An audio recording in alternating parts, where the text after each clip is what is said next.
एक बार फिर से स्वागत है आप सभी का हमारे इस चैनल क्राइम अब तक में।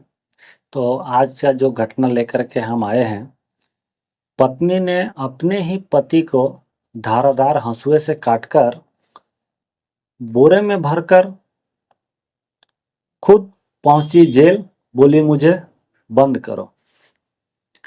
घटना पूर्णिया जिले के कस्बा में पत्नी सुनीता ने अपने पति उमेश सिंह को हंसुआ से हत्या कर शव को ठिकाने लगा दिया। शव को 30 किलोमीटर दूर फेंकवा दिया। वारदात करने के बाद आरोपी ने महिला जो थी वो खुद सेंट्रल जेल पहुंची और बोली मुझे जेल में डालो। दरअसल ये घटना है पूर्णिया जिला के कस्बा क्षेत्र का। पति पत्नी का अवैध संबंध को लेकर एक विवाद होता है। जानकारी के अनुसार सुनीता देवी एक पवन कुमार व्यक्ति के नाम से प्यार करती है और उनको बताया जा रहा है कि वो जो अवैध संबंध था पवन कुमार के साथ था, जो कि उनके घर के पड़ोसी थे। यह मामला अक्सर पति पत्नी में विवाद का कारण बनता था। मंगलवार रात 31 मार्च 2026 को उमेश कुमार सिंह अष्टयाम कीर्तन देखकर अपने घर लौटे थे। घर में केवल उनका 13 वर्षीय एक छोटा पुत्र था और जो बड़ा पुत्र था वो कमाने के लिए घर से बाहर गया हुआ था। इसी दौरान पत्नी के बीच उनके साथ बहस हो जाती है इस अवैध संबंध को लेकर के। उसी दौरान होता क्या है, पति ने अपनी ही पत्नी को धारदार हंसुआ से गला रेतकर हत्या कर देती है। इस कांड को करने के लिए उनका साथ देता है उनका प्रेमी पवन कुमार और उसके पिता महेंद्र सिंह। इस घटना में ये दोनों आदमी साथ देते हैं।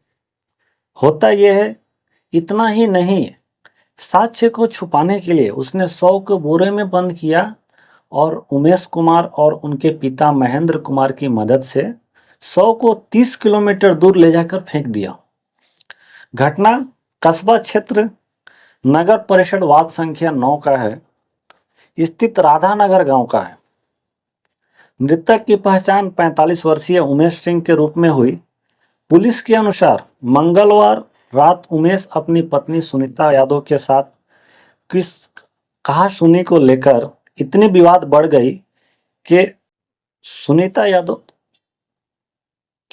देवी ने, जो उनकी पत्नी थी, वो घर में रखे हंसुए से अपने पति के गला काटने तक पहुंच गई और इस घटना को अंजाम देने के लिए उनके प्रेमी उमेश यादव और उनके पिता महेंद्र सिंह ने भी सहयोग दिया। हत्या के बाद आरोपी बड़े शातिर अंदाज से लाश को बोरे में भरकर बहुत दूर ठिकाने लगा दिए। ठिकाना लगाया उन्होंने अमौरा थाना क्षेत्र के पास पलसा घाट पुल के पास फेंक दिया। चूंकि शव को प्रेमी पवन कुमार और उसके पिता महेंद्र भगत ने मिलकर शव को फेंक कर रात को ही वो फरार हो गए। उसके बाद होता यह है, दरअसल जब अगले दिन उस शव को पहचान किया जाता है कुछ लोगों के द्वारा कि किसका शव पड़ा हुआ है, तो जो उनका बेटे था अपने पिता को घर में नहीं पाने की वजह से पुलिस में कंप्लेन किया था कि ऐसा ऐसा हमारे साथ हो गया है। तो शव को बरामद करने के बाद पुलिस ने जब उनके बेटे से पहचान कराई तो पता चलता है कि जो उमेश सिंह है उनकी शक्ल उस शव से मिल रही है जिनका उम्र 45 वर्ष था। तो शव को पहचान होने के बाद पुलिस ने शव को हिरासत में लेकर पोस्टमार्टम के लिए भेज दिया। उसके बाद क्या होता है, जब महिला खुद पहुंची जेल तो बोली मुझे बंद करो। इस केस में सबसे चौंकाने वाला खबर यह है कि जब महिला खुद यह घटना करने के बाद सेंट्रल जेल पहुंच गई और पुलिस को बोली मैं यह घटना करके आई हूं, मुझे जेल में बंद करो। वह पहुंचकर जेल अधिकारियों को जिद करने लगी। महिला की अजीब गरीब मांग और हरकतें देखकर प्रशासन ने तुरंत स्थानीय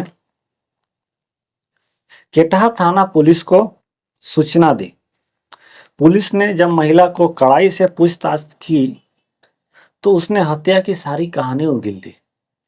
एक्चुअली जब होता यह है, जब महिला थाना पहुंचती है, पहुंचने के बाद पुलिस को बोलती है कि मैं यह घटना करके आई हूं, मुझे जेल में बंद करिए।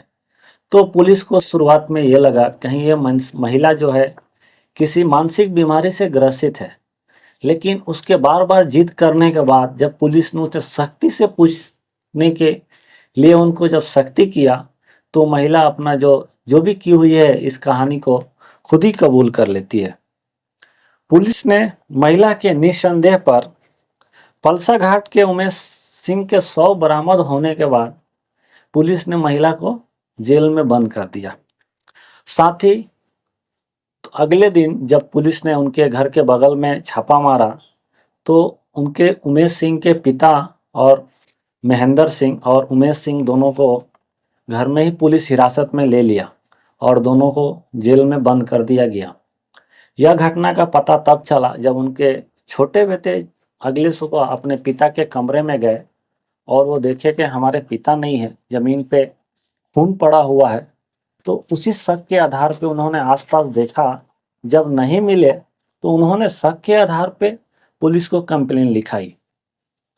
तो दोस्तों देखिए, आजकल विवादों की संख्या बहुत बढ़ गई है। अगर आपको इसी प्रकार का अगर कुछ मामला होता है तो आपको लड़ाई झगड़ा से नहीं, आपको आपसी मामला से सुलझा लेना चाहिए। थैंक यू, धन्यवाद। आपको इसी प्रकार का अपडेट पाने के लिए हमारे क्राइम अब तक चैनल को सब्सक्राइब करना नहीं भूलें।